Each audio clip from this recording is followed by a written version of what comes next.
Ağcabədi rayon İcra Hakimiyyəti başçısının növbəti səyyar qəbulu noyabrın 5-də Taynaq kəndində baş tutub.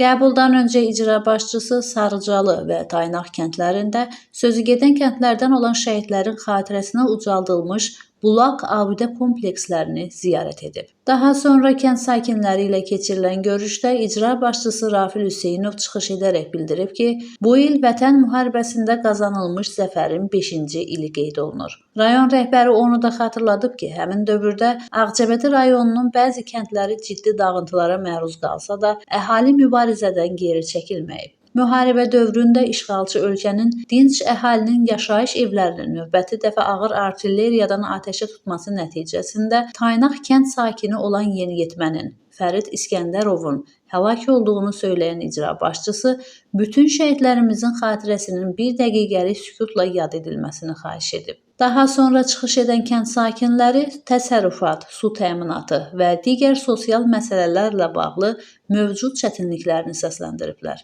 İcra başçısı qaldırılan məsələlərin həlli ilə bağlı aidiyyəti qurumlara tapşırıqlar verib. Məhsəti Musa, Kənan İsayev, Aran Ağcabədi İnternet televiziyası üçün.